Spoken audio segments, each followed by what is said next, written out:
I think, Matt, you were attracted to this one, and that one you weren't attracted to at all. Or either. Yeah, or neither. Neither.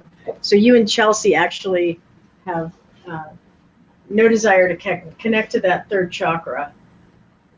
Or So, what I'm going to do is do a little bit of information about these two specific chakras. And basically what it is that you can do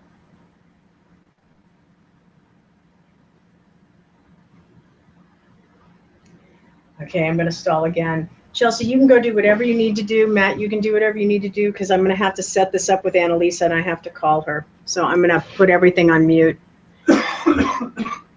That's fine. Thank you. I'm sorry. No big deal.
You're on. I just sent it to Andrea and Helene and all of the above. I'm so sorry. I didn't mean to make this so difficult.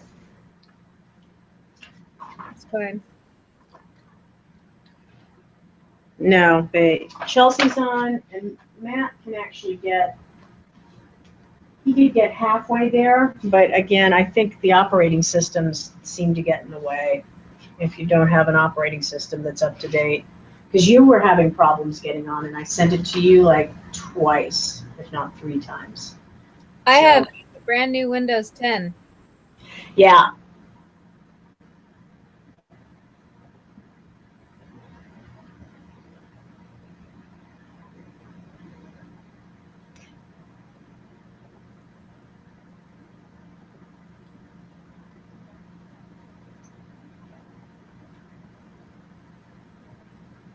Yeah.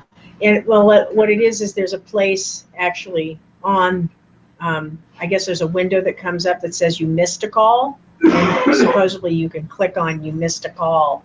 It was actually in the chat window. Yeah, it's in the chat window. You were able to click on it? Mine wasn't clickable. Yeah. Chelsea was able to click on it, and Matt couldn't click on it. His computer wouldn't let him. So, I know. So hopefully Andy and Helene will get the text. It sounds like... Well, if I'm in the room, it might not be necessary at all. Sounds like somebody came on. Is his computer online and he couldn't click on it? No, nobody online. What are we doing here? Fine. Matt. Yeah? Was your computer online? Yeah. Oh. Are you still there, Annalisa? I'm on the Wi-Fi here, but I'm in the room, so I feel less inspired to try, perhaps. So the only other thing that I was thinking is I can hold the space, and if you need to go, you can go because I'm here, and I can just run it from here.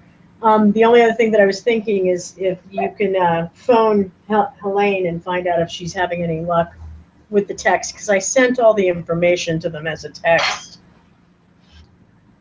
Okay. Yeah, and what I can also try and do, because I'm recording right now anyway. It's a live broadcast right now. I would go ahead and get Andy. Okay. Arrived. Oh, good. Andy made it.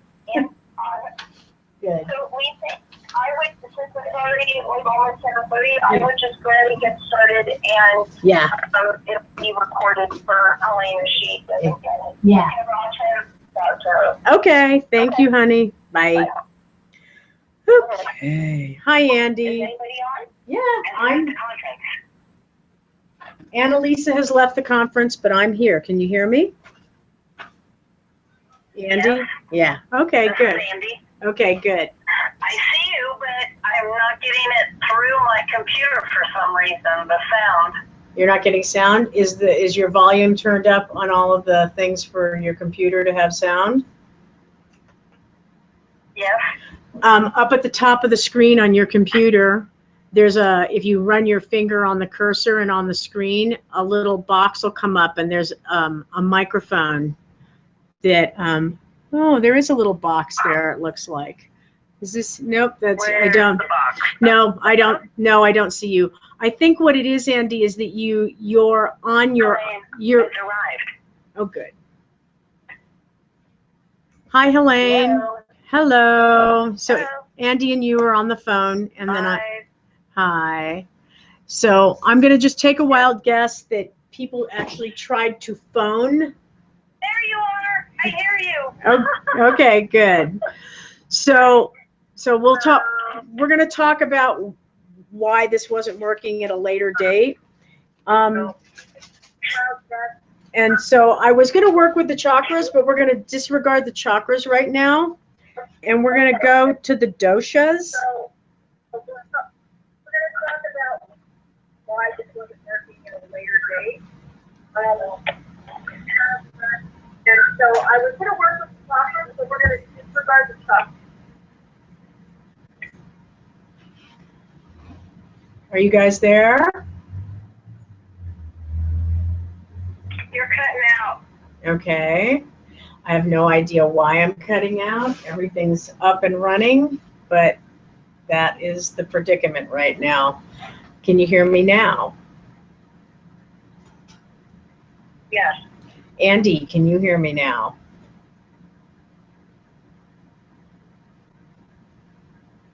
Andy.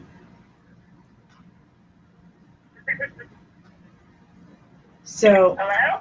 Andy, are you there? Andy? Yeah. Did you mute yourself Yes. and you can hear me? Yes, I can hear you on the computer, and if I'm on the phone, then it's like two conversations going. So why don't you pick one of them and disconnect the other? Pick one. You either stay on the phone or stay on the computer. It's up to you. I'm hearing you. Can you hear me? I can hear you. So, why don't you pick one of them and disconnect the other? Gotcha. Pick one. You can stay on the phone or stay on the computer. That's you. I'm hearing It's an interesting delay. It's like it's mirror images on top of mirror images. Totally.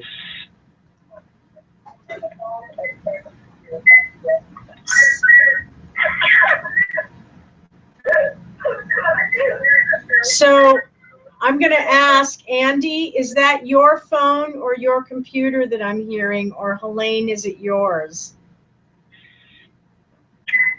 I'm going off the phone and listening to you on the computer. This is Andy. Okay, so turn off your phone and then I'll talk to you and you'll see the video later.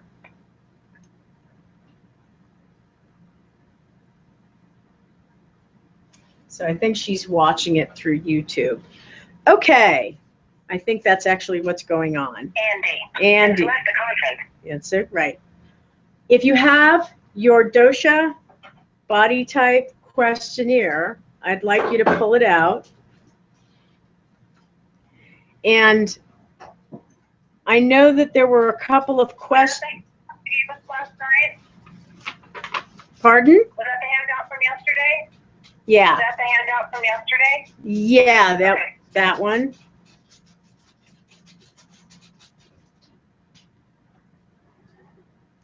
And I know that people maybe completed them halfway. And I just wanted to just do another run through on if you have questions about the doshas or anything that you haven't been able to find an answer on, because I want to be able to apply that question and share it with everybody. Andy, you probably won't be able to ask any questions, but if you have a little box for writing in, you could actually type a question in the box on your computer.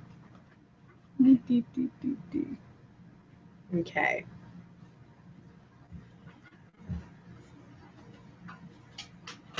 And Chelsea, I thank you for being patient. I'm sorry that this is going on. I'm steady. Okay, good. So, do you have any questions about the dosha chart? I wanted to start with the chakras because it was visual, but I'm going to let that go.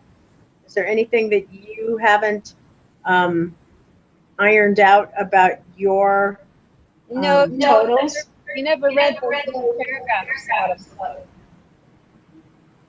Okay.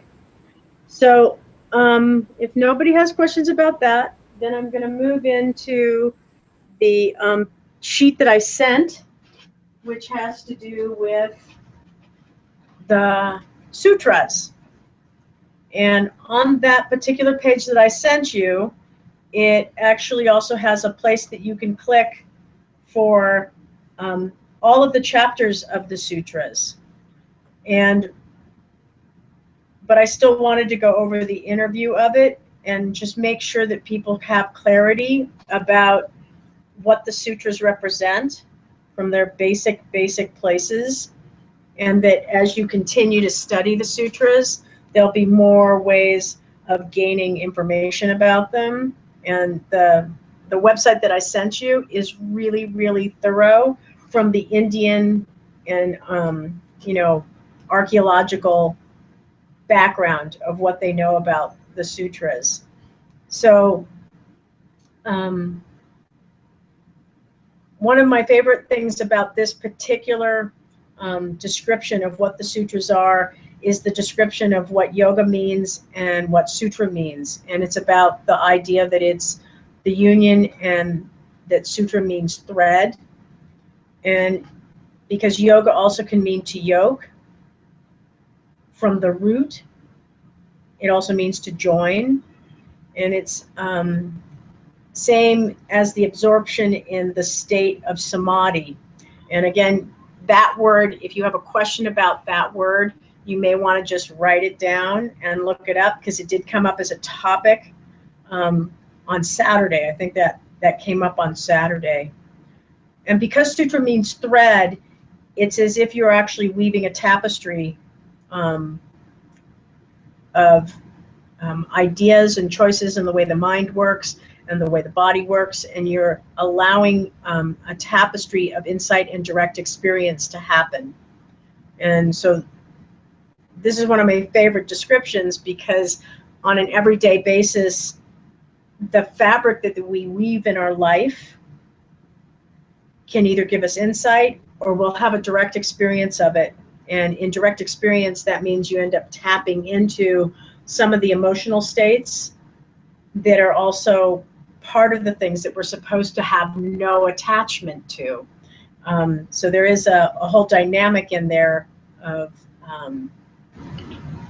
we create this weave, and then we can have no attachment to what it is that we've created.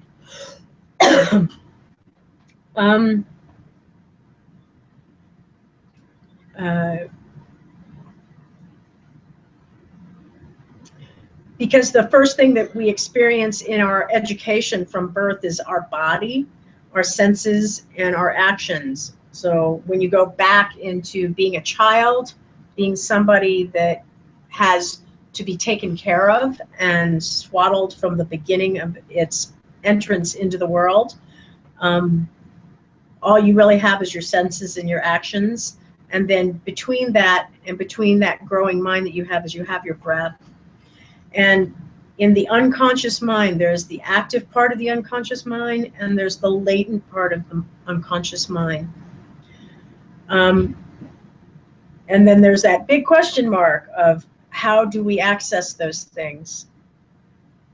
How do we access those parts of our unconscious mind? And sort of cross that boundary between being unconscious about things and conscious of them.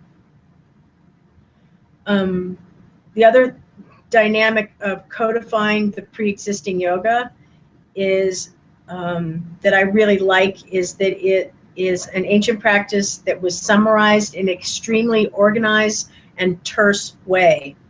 While the Yoga Sutras are thought to be as old as 400 BCE, archaeological evidence and other texts suggest that the methods described in the Yoga Sutras are being practiced as early as 3000 BCE. And oral tradition states that the period may be even longer. The other thing about this whole section here is when you do decide to click on the offering of like choosing to look at all of the chapters of the Yoga Sutras, they're very short, like is written in here, is they're very terse. There's very few. And I'm just going to use the first chapter and the first sutra. Now, after previous preparation, begins yoga. Right? And that whole dynamic of just the fact that it is just these words. And luckily, this whole website actually breaks down each of these words into the Sanskrit, so that you can sort of see that relationship. And the idea of meditating on each of these words, now, in this moment, and after previous preparation, begins yoga. So I'm just going to say how I interpret that first sutra is the previous preparation is everything that has led up to this moment where you've decided that I'm interested in yoga. Right now, in this moment, I am interested in yoga, and what it has to offer. And just going into the second sutra, yoga is the mastery and the integration of the activities of the mind.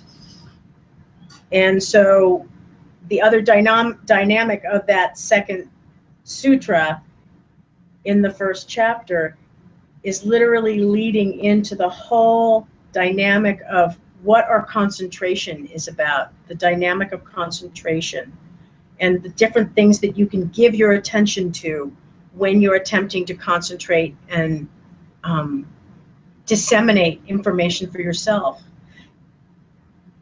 I'm not necessarily attached to the word mastery, but I do like the word integration and how my mind tries to organize thoughts and integrate them into my life. But again, because you can actually treat each of these sutras as if it's a separate meditation in and of itself, your dynamic, just as when I showed the chakras to you on Saturday, or the symbolism for the chakras, and gave you a chance to look at them, what you were attracted to and what your aversions were, those are something to contemplate. Those are something to actually give notice to and not treat them necessarily lightly, because they can actually ire up a great deal of emotion, or they can actually dissipate the power that you have inside yourself to move forward in things and in life. I just chose the first two sutras of the first chapter, and I'm going to do the same thing with the Yoga Sutras of the second chapter. And in the second chapter, it's all about practice, and they also call it sadhana pada. And sadhana is something that is oftentimes, as a yoga student, you're given a task that you have to follow through on because the teacher tells you to. And I've only had one teacher actually give me sadhana, and for me it was actually removing a particular food, which was wheat, from my diet because I used it as a blocking mechanism. And it didn't make me sick, it just made me high and drunk. And that was her logic for telling me to remove it for 9 weeks from my diet. And it was very, very traumatic for me to remove it. It was basically a form of kriya for me. After 3 or 4 days, I remember sitting in the middle of the afternoon, hugging my legs, trying to not go out and get a piece of toast or a piece of tortilla and sit with that. And for me, I was stuffing down emotions. And so I'm using this as an example of what a sadhana could be. It can be that seemingly insignificant, and it can be something just as important as feeding the poor, caring for others, being in the presence of people that are not well, and giving unconditionally. You can take it from one extreme to the other extreme of what a sadhana practice could be. 1 and 2 of the sutras of the practice of sadhana. Kriya Yoga reduces colored thoughts by 3 methods. 5 kinds of coloring, 4 stages of coloring, 4 types of ignorance. And those are just the 5. There's still 6. There's 3 more of them, which is going to lead me into the 3 obstacles of yoga. And this is a handout that I do have for you, and it'll be in your folders, or I'll give it to you. I'll hand it to you. And I'm going to go over it right now verbally. I'm sorry that I wasn't organized enough to make sure you had a copy of this. But there are 13 obstacles of yoga, and it basically fills you in on the obstacles, the pitfalls, and the detours that can exist. And it's the philosophical way of approaching yoga. So it is about allowing your mind to wrap around the idea of the obstacles, and then choosing. You have the free will to choose how you're going to approach them. The 9 main obstacles of yoga are vidya, which is illness, disease, physical or mental. It's difficult to do yoga if you are physically sick. Thus, it's important to lead a healthy lifestyle for the prevention of illness and the promotion of optimal health. And that's considered number one. In Ayurveda, I'm just going to latch this on, is most illness is in the head. And that is a huge dynamic, and many people can argue it from many different angles. But I'm just going to put that in there, what causes illnesses in us. And I'm not saying that people get cancer because they're doing something wrong with their thoughts. That's not what I'm talking about here. But when we're put into a state of not being well, it usually means we need to actually apply a different way of looking at things in our lives, and also about how we heal ourselves. So you need your head to do that. The second one is apathy, satyana. Apathy, disinclination towards performing one's duties by procrastinating. And Annalisa actually posted a lovely piece about procrastination, and maybe you remember seeing it. We avoid our practice, create excuses for not being on the path and doing the work. So again, it doesn't mean that you have to practice a physical practice every day, but you actually place a goal in front of you that you make sure that you do in one way or another. And whether that means that you're practicing self-kindness towards yourself, not harming yourself, it is something that you can consider. You don't need to make it a goal that is extraordinary and intense. It's not necessary to do that when you're actually in the throes of procrastination. Pick something simple. I'm sure everybody can come up with an example of how we can actually block procrastination. Sanshaya is the third obstacle, doubling one's capability as the result of yoga. We can come to know reality. And this is one of the Upanishads. And Upanishads, for anybody that's not clear about this, it is another set of books that can actually educate the mind a little bit more. And it's spelled Upanishad.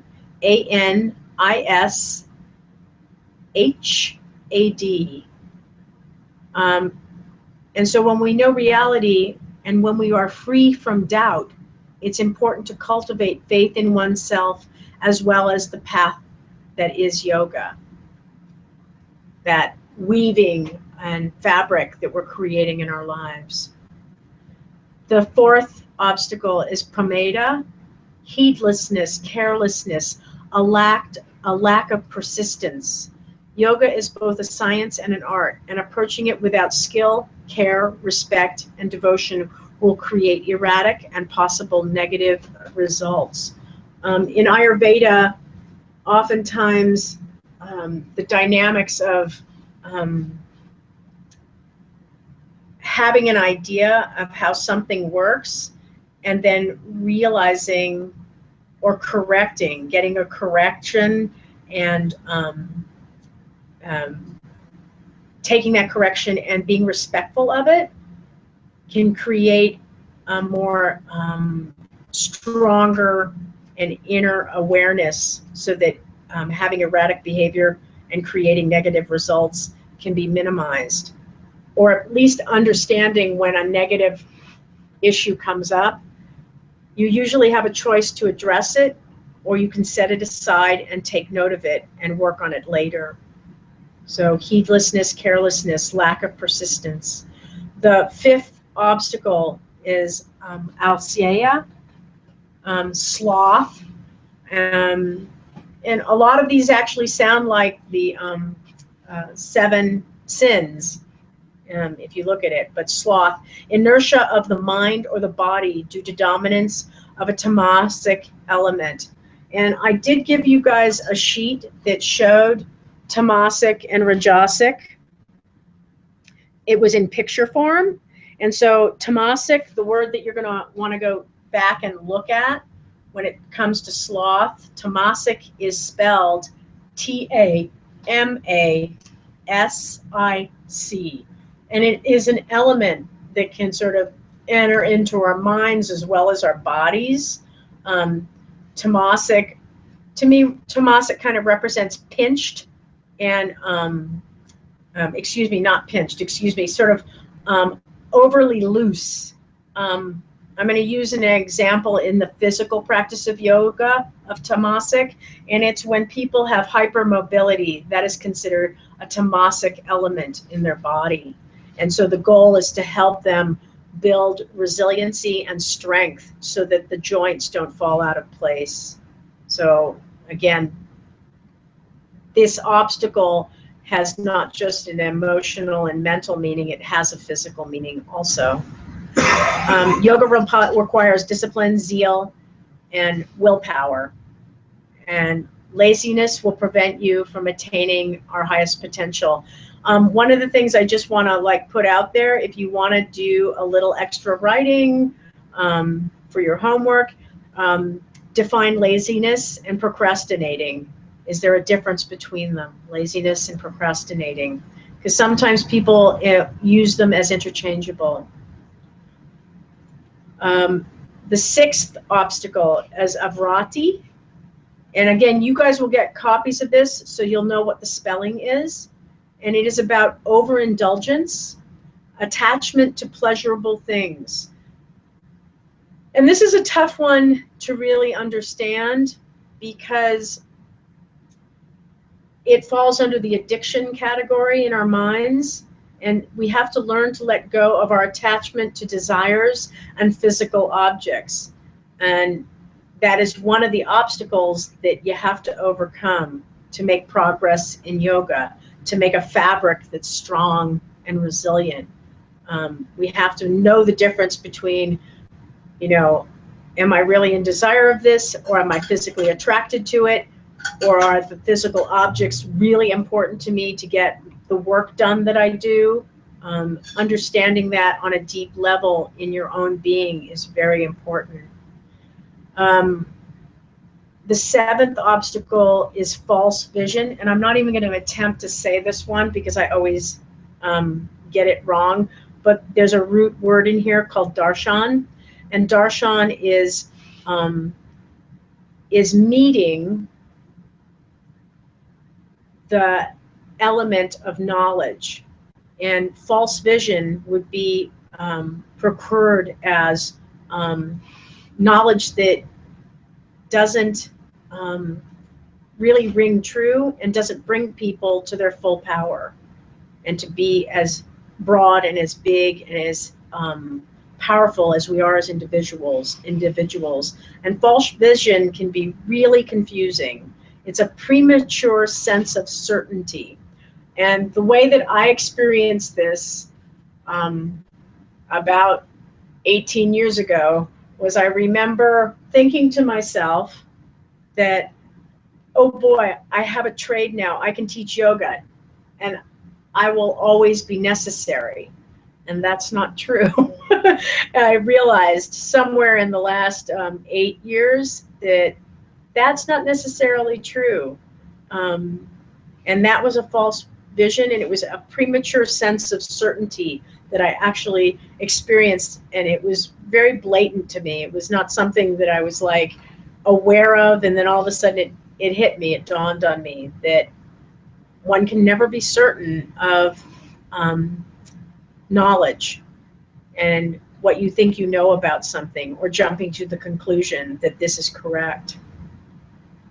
The development of false notion about the practice of yoga and its outcome can only lead to one off the path of yoga, but also creates harm and disappointment. The eighth obstacle, again, I'm not even going to attempt to say this one. I'm going to dig it up later so that I get it right. Non-attachment of the next yogic stage or accomplishment.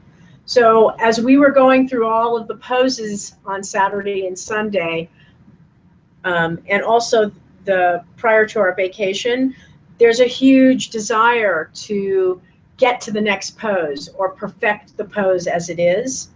And this is that thing about helping students not be attached to the outcome of what their pose looks like, or even necessarily what they think it feels like.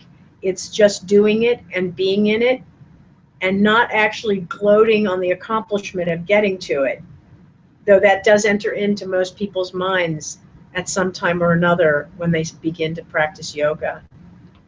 And it can actually create, I'm going to say that it can create a stuck feeling, and it leads people to become discouraged because they cannot get to that place.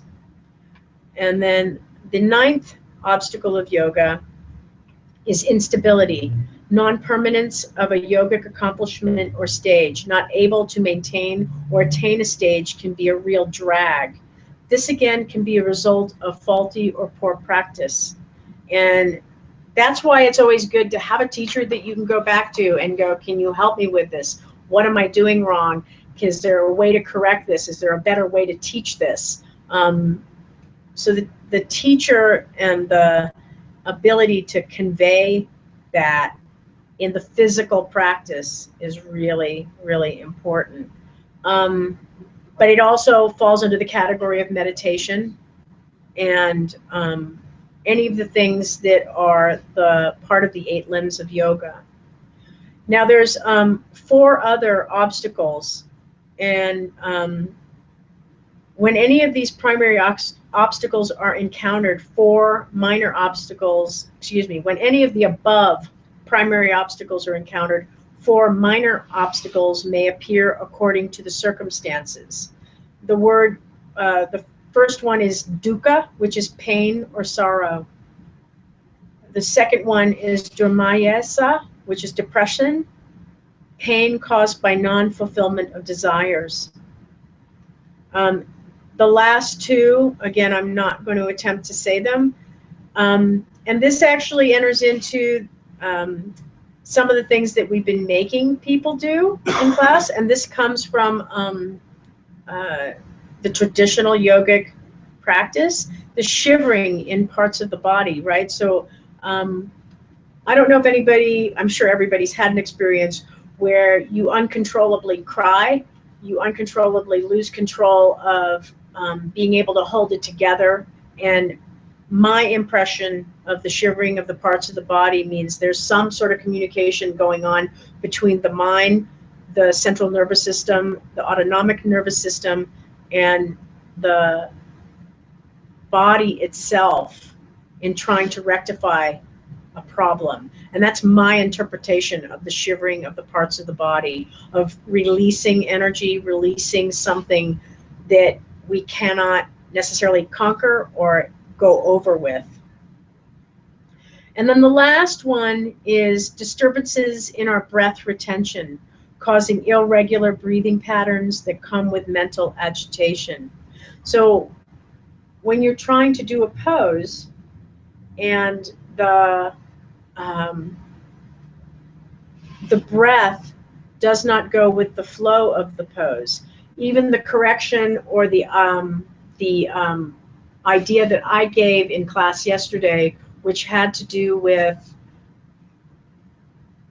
inhaling, holding that breath, and exhaling, stepping forward from the lunge, or inhaling, exhaling the breath, and then stepping forward from the lunge.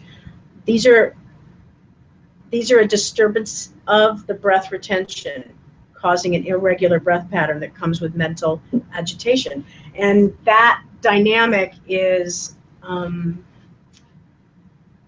again, something that you gain over by being present with your breath, being with it and not pushing it to do something that it doesn't want to do, and having the option to give something different to a student to do, or with yourself, checking in with yourself and making sure that the pattern of breath that you're using is not contributing to the mental agitation because you're trying to push through things, through the obstacles. In theory, you need to be able to remove all of these obstacles to be successful at lit yoga. They may appear at any time, and if not conquered during their first appearance, they most likely return until you learn how to overcome them. I'm sure everybody's heard, it's a particular story or a fable, and I'm sure it comes in many different versions, but it's a fable. A man is walking down the street, there's a hole in the middle of the street, and he falls in the hole. He doesn't see it. He walks down the same street again, he falls into the same hole again on another day. And this goes on and on and on. And then he decides to take a different route, different route, but he falls into another hole on a different route because he's not actually paying attention to the fact of where he's going. He's concerned with other things on the journey. He's not giving the moment of the walk down the street all of his attention and being attentive to those details, which is why we tend to have things come back in our face several times in our lifetime. A key to the removal of any and all of the above obstacles is the cultivation of one-pointedness of the mind. These obstacles will naturally pass with time unless we allow ourselves to become entangled and bogged down in them. By focusing all of our attention on a single object, the obstacles dissolve and begin to lose their importance and power. And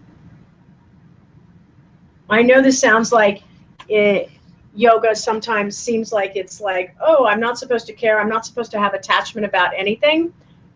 I'm not supposed to worry about things. I'm not supposed to. That's not what yoga is about. It's about being present in the moment that these things arise in us or an experience happens and we have an opinion or a feeling about it. And do we have a way of processing it and either communicating with somebody that we would like to share some of our inner thoughts and feelings with, or we have a clear way of actually getting to the root of the problem. And many people work very well completely on their own, going through these processes, because we have that inner teacher, that inner guru, and it is there and available to us. But sometimes we do need to interact with somebody else to give us a clear slate or a clear vision of what our goals are. Okay, what time? 8:01. I need to get a drink of water. If anybody wants to type a message, please type a message. I'm going to mute myself for a moment so that I'm not making a bunch of noise, and I'll be back in 2 minutes. So just give me a moment. Thank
Okay.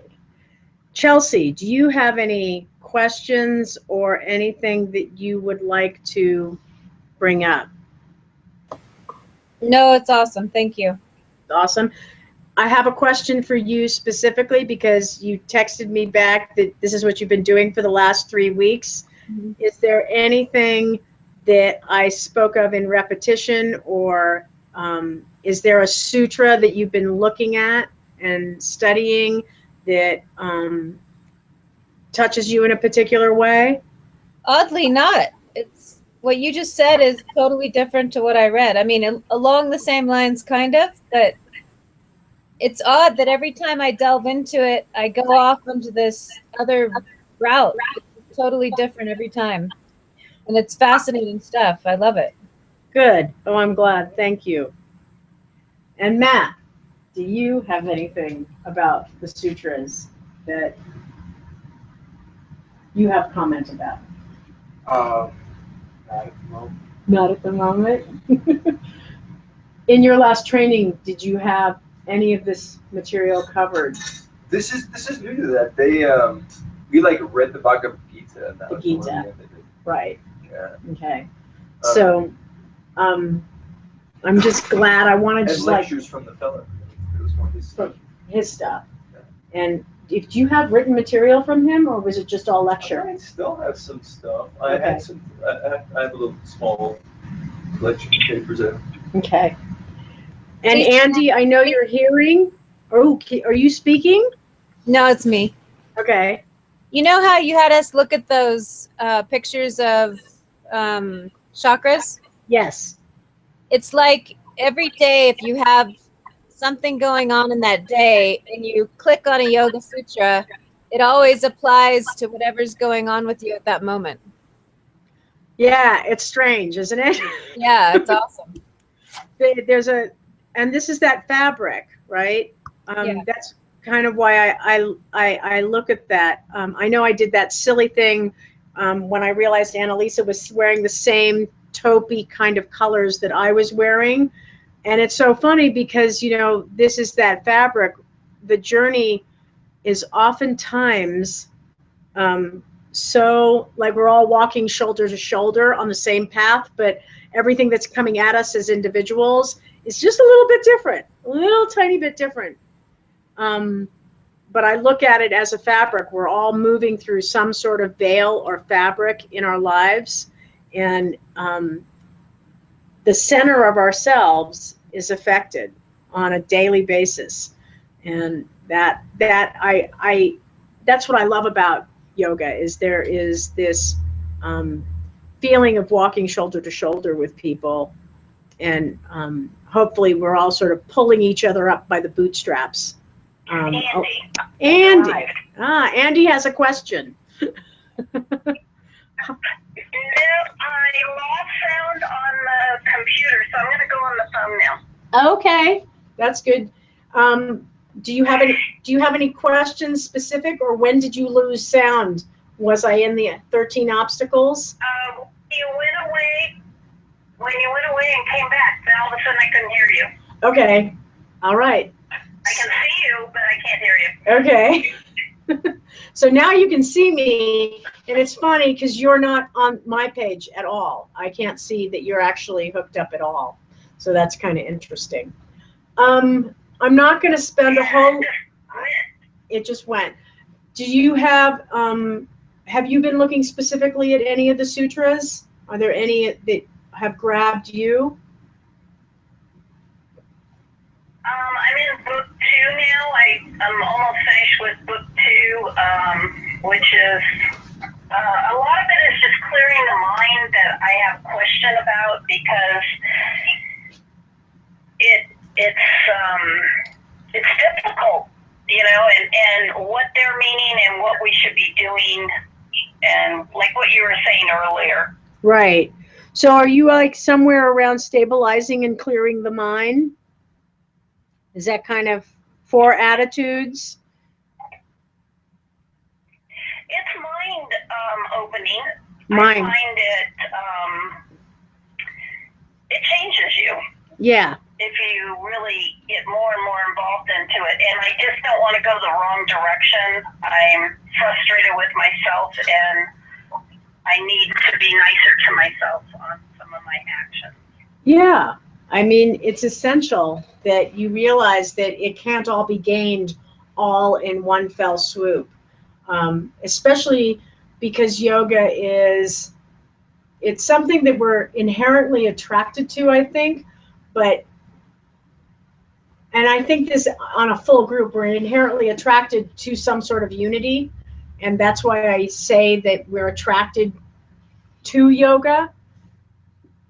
But at the same time, how we actually gain insight and knowledge about our own being and how we react to things, we can really bad rap ourselves. And it's so important to treat it with kindness. When I use the example of the sadhana that I was given, I really had to treat myself with kindness.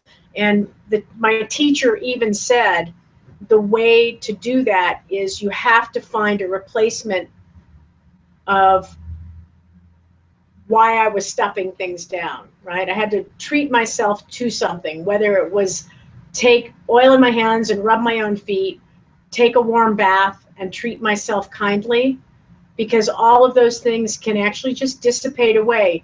There's that phrase, this too shall pass. And in those moments of like needing to want to stuff down emotions, it will pass. And you just have to have that considerable reminder somewhere in your day-to-day life that this will pass also. And different things signal to us that that icky moment or that bad day or that week that just not is going your way, it will pass. And you have to have the faith and the trust that that will go on. Let me see here now. I want to just, the practice of the sadhana, I wanted to like put the 13 obstacles of yoga in between chapter 2 and chapter 3 of the Yoga Sutras. Because again, I am just using this time to introduce everyone to the sutras and their sections. So in chapter 3, it's about progressing, right? And it's called Vibhuti Pada, and it reinstates even more about meditation and concentration. And I'm even going to say, this is that other component of yoga, is that at some point when you move into the deeper ends of the sutras, your practice has evolved and changed also. The physical practice of how you treat yoga with yourself becomes something a little bit different, and you can actually practice the yoga in day-to-day practice, right? Progressing. To me, that's how I find what progressing is about. Is the physical yoga just keeps the physical body tuned up to deal with the day-to-day things. The practice of sadhana keeps the mind tuned into the body. And then progressing means that you can now take some of that fruit of those first two labors and start to apply it on finer planes and stages. The internal is seen to be external, things like that. And again, those are very short, terse comments, and a way of interpreting the sutras themselves, because they are very short little, like, I'm not going to say they're like koans, but they're very little tiny pieces of words linked together that can pull your focus. You could take any one of the sutras in its English form and you can turn that into a meditation, or you can repeat it over and over again on your own and see where it takes your mind, how it pulls the mind around like on a merry-go-round, and how you come back and you're not the same person. You become somebody different when you sit with those words. And then the last part of the sutras is about liberation. And on one hand, one of my favorite teachers, and this is going to be another handout, and his name's Mark Whitwell, and he is on the book lists. Liberation is interesting because I personally attach liberation to enlightenment, right? If we're enlightened, we're pretty much liberated. That's just how I interpret that. And somebody could actually take that and pull that apart if they like. You can actually take it and go for the dictionary spelling of liberation and enlightenment and see where they meet and see where they separate. And you're more than welcome to take that apart and put that in your book and share it. But for Mark, the way that he perceives asana, pranayama, meditation, and life is we already are. If we can link these things together, we already are enlightened and we already are liberated. And the more that we practice asana, pranayama, meditation, and be in the presence of our own life and with everyone in our lives, then you're actually pretty close to that space. Mark always says that everybody already is enlightened, and he has deep, deep, dark arguments with the people that he's teaching, and it can be really hairy because he'll have big old nasty arguments with a group of people, and then he's going, I'm just here to tell you that it's okay and you're okay, and there's nothing that you have to do extra if you're doing asana, pranayama, meditation, and being present in your life.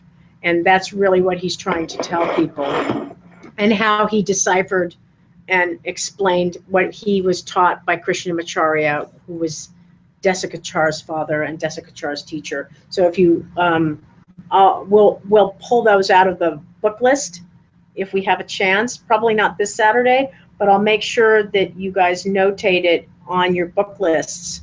The Heart of Yoga was edited by Mark, and it's a good book to get a full picture of how you can really blend yoga. And Annalisa was mentioning Gary Kraftskow. He was also taught by the same teachers, and his books also are very valid in linking our lives into yoga and yoga into our lives. I'm just going to make I'm going to just take some of his salient points before we finish up, because I'm not going to go on and on tonight. Asana practice should not be a struggle. It should be steady and comfortable, strong and alert, while soft and receptive. This is the meaning in the Yoga Sutra number 246, right? So you may want to note that. Yoga Sutra in the second chapter, number 46. And that's what that means to Mark, is it should not be a struggle. Your asana practice should proceed in an intelligent sequence. And the sequence is preparation, pose, and counter pose. And that's part of the Vini practice, where you do a pose and then you do a counter pose to it. And I often include that after a series of standing poses. I do the counter poses. And when we do back bends, we do counter poses. The counter pose usually requires less effort and balances undesirable effects of the previous pose. And that's a really important thing to note, is that each pose can make you imbalanced if you just take it by itself. And you can also mitigate the undesirable effects of that pose by doing a counter pose. And asana is a process of integrating body, breath, and mind. It's important in its energetic function and not what it looks like. So I have my old yoga partner. He always used to go, why don't you just do yoga sloppy? You know, allow yourself to have a sloppy practice, not one that harms you, but be frivolous and sloppy with it and see where it takes you. And the last part of this is the effectiveness of your practice is not measured by the achievement of complex postures. Rather, you judge by the feeling created by your practice. Your practice should make you feel better and feel better. Then it's a correct practice. There's no bad yoga. If it's not good, it's not yoga. And I'm always very centered when I remember how Mark taught. And he's not somebody that I had months and months of teaching with. He was just very clear and succinct, and he stuck by his way of teaching to really let forgiveness and let yourself be kind to yourself in your practice. Don't hurt yourself.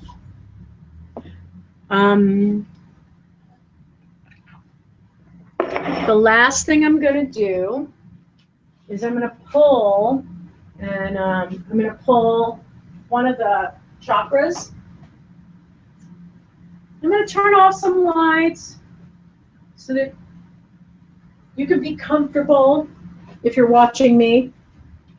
And then if you would rather just actually turn off your lights and come into a comfortable reclining position, or just make sure all your limbs are supported, because we're going to just do a really short meditation. And I'm just going to pick the chakra that I'm attracted to tonight, and we're going to work with that chakra. So let yourself get comfortable on the ground or in your chair. Close your eyes. Relax yourself. Or if you need to take a cat stretch, stretch your arms up over your head before you let all those other things come into play.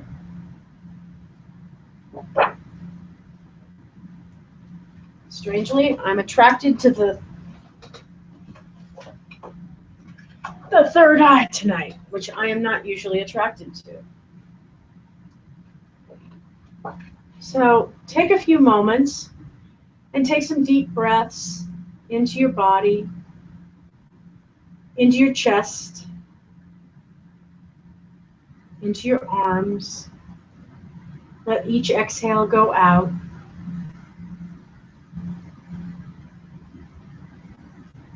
Take some more time to just let yourself be heavy and drop into the physical body against the ground.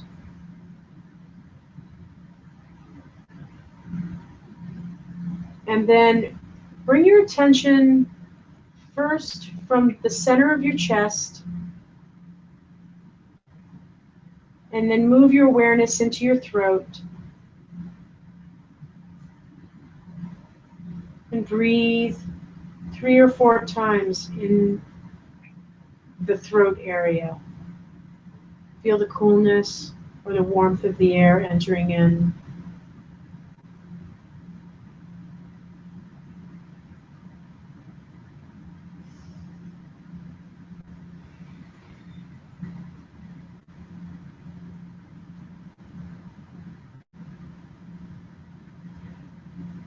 As you continue to breathe, draw your awareness up to the mid-brow point,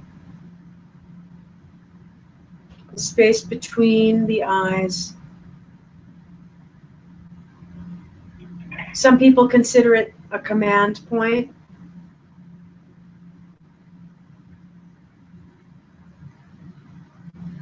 Because it tells a lot of the chemical commands in the body.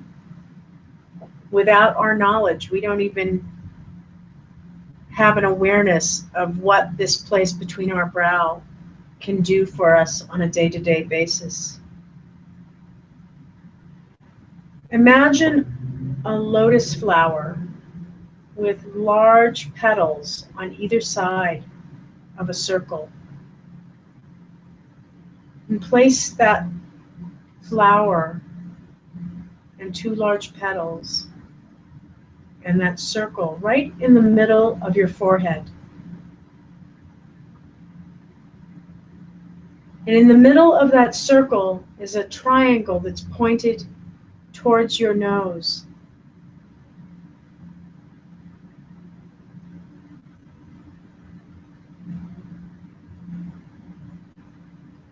Take a breath in and breathe into that space between your forehead.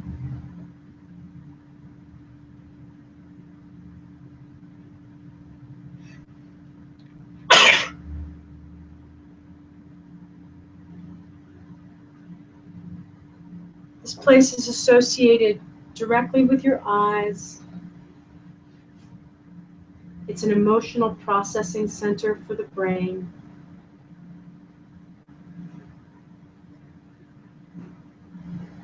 It is a place that actually brings consciousness to day-to-day activities, such as eating,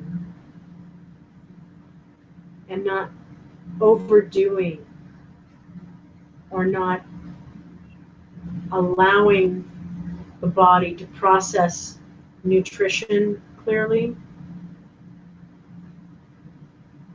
and doing things at appropriate times in day-to-day life. The space between the brow gets nourished by working in a way that's conscious and appropriate. Another practice that helps this place in the middle of the brow is, again, being attentive to the breath, pausing at the top of the inhales, slowly letting the breath out of the body.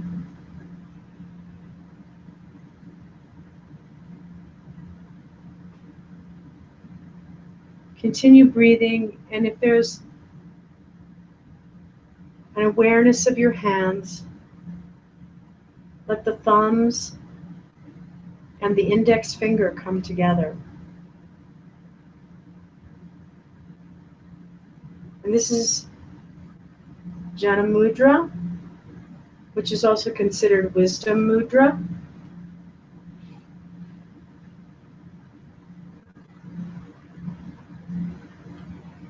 If you can keep your internal gaze at that center brow point, keep breathing, keep visualizing the lotus petals of the third eye. With each inhalation, visualize the petals of the lotus unfolding, and with each exhalation, visualize the petals folding inward towards the center. Inhaling, let the petals unfold, and with each exhale, let the petals fold inward.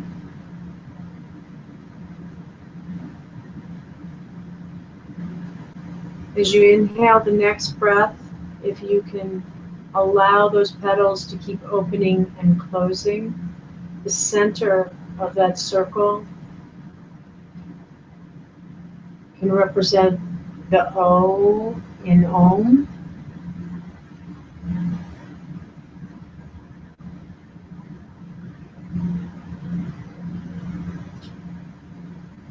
And as you breathe in and out,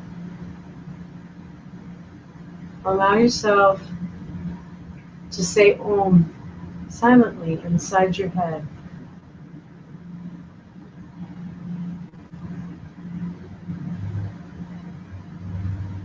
Each exhalation following that Om out of the body. Each inhalation unfolding the petals.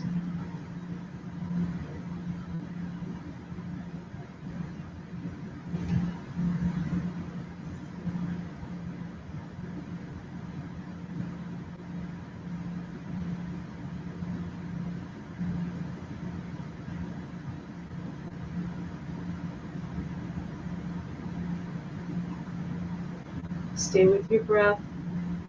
Stay with the image of the lotus.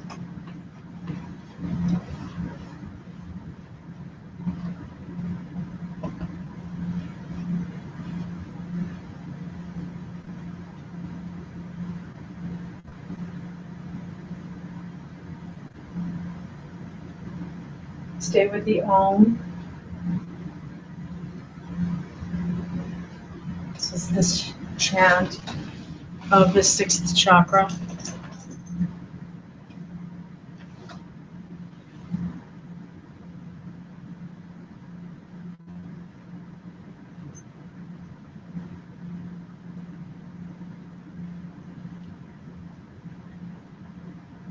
Take several more breaths Be as present as you can with those breaths.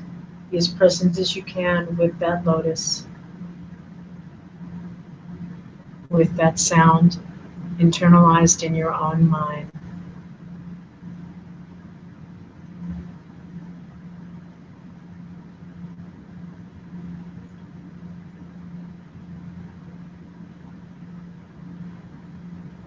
If you feel comfortable, stay with this a little bit longer. Breathe deeply. Let yourself drift right into the center of your own being.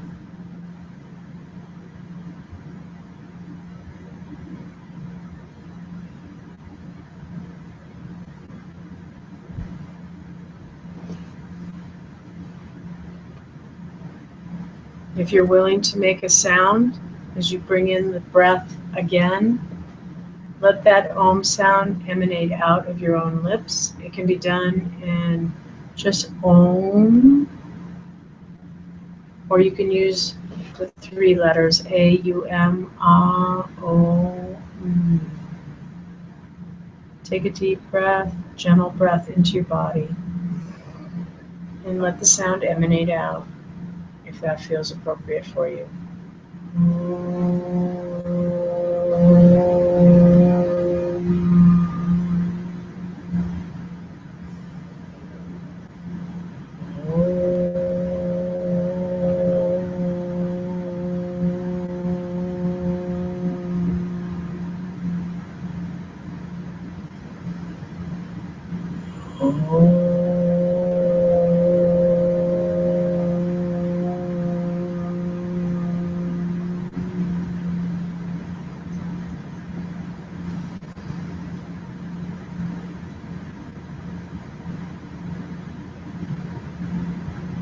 Acknowledge the time and space that you've given this evening, and you've given to the time and my words. Thank you so much. If you need to ask any questions or need to inquire about anything, don't hesitate to stay on the line or online. And I'll have all these pieces of information for you in your folders, or they'll be at the studio. And thank you, thank you, thank you. Namaste.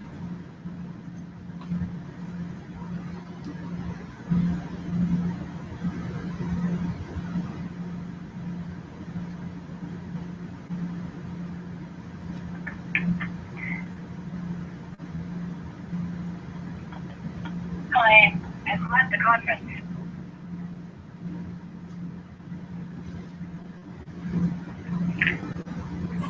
Andy? Sam? Yes? Yes. What did I miss the first 30 minutes? What did you miss the first 30 minutes? Just trying to make everything work. So at 7 o'clock, it took quite a while to get everybody online and to get the phone calls going. I didn't do anything. Yeah, don't worry about it. And I'm gonna. Okay, and then we'll have all this in our folders? Yes, all this stuff will be in your folders. Okay? Okay, thank you so much. Sorry, it was.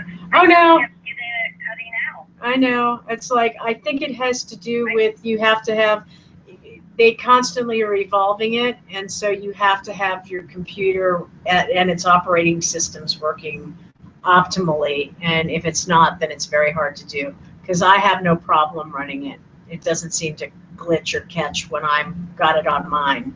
So it's just the dance. And that's the way